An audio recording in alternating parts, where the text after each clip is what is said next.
അളിയാ എന്റെ ഒരു സ്ഥലം വരെ ഒരു എവിടാ? ഞാൻ OLX ഒരു വണ്ടി നോക്കി വെച്ചേക്കാണ്. ഇവിടെ അടുത്ത് തന്നെ പോയി നോക്കിട്ട് വരാം. നീ OLX തപ്പി കിടന്നത് എന്റെ അടുത്തൊരു വാക്ക് പറയാൻറാ. ഞാൻ നല്ല വണ്ടി നമുക്ക് സെറ്റ് ചെയ്ത് തരില്ലായിരുന്ന. എന്റെ പരിചയത്തിൽ ഒരു നല്ല വണ്ടി ഇരിക്കുന്നു. ഏത് വണ്ടി ഇടാ? അത് നല്ല സ്പ്ലെൻഡർ ഇരിക്കുന്നതാ. എന്റെ എത്ര രൂപ ഉണ്ട്? 20 രൂപ ഉണ്ടല്ലേ എന്റെ 20 അല്ല, അവർ 25 ആ വണ്ടിക്ക് പറഞ്ഞത്. 25? ഈ 20 തന്നെ അമ്മയുടെ അയൽക്കൂട്ടത്തിൽ നിന്ന് ലോൺ എടുത്തേണ്.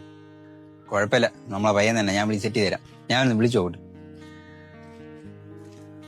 ഹലോ എടാ, നിന്റെ മറ്റേ ആ സ്പ്ലെൻഡർ കൊടുത്തായിരുന്നാടാ? അത് പോയില്ലളിയാ, എഞ്ചിൻ പണിയായോണ്ട് ആരും എടുക്കണമില്ല. തന്നെ? നിനക്ക് എത്ര രൂപ കിട്ടണ വണ്ടിക്ക്? ഒരു 17 കിട്ടിയാ കൊള്ളായിരുന്നടാ. അറിയിട്ട് നിനക്ക് ആ എഞ്ചിൻ പണിയായ വണ്ടിക്ക്. നീ പോയാണ് ഒരു 15 രൂപ മതിയെങ്കിൽ ഞാൻ വണ്ടി ഇന്ന് സെയിലാക്കി തരും. പറ്റിയ ഒരാളെ കിട്ടിയിട്ടുണ്ട്. ഈ മണ്ടന്മാരൊക്കെ നിന്റെ അടുത്ത് എങ്ങനെയാടാ വന്ന് ചാർന്നത്?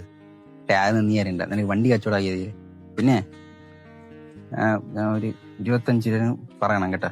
25 എന്നാണ് പറഞ്ഞിരിക്കുന്നത്. എന്നിട്ട് ഞാൻ നമ്മളെ പയ്യനാണ് വല്ല അഡ്ജസ്റ്റ് ചെയ്യാൻ പറയും. അപ്പോഴും നീ ഒരു 20 വരെ സെറ്റ് ചെയ്ത് തരാമെന്ന് പറയണം.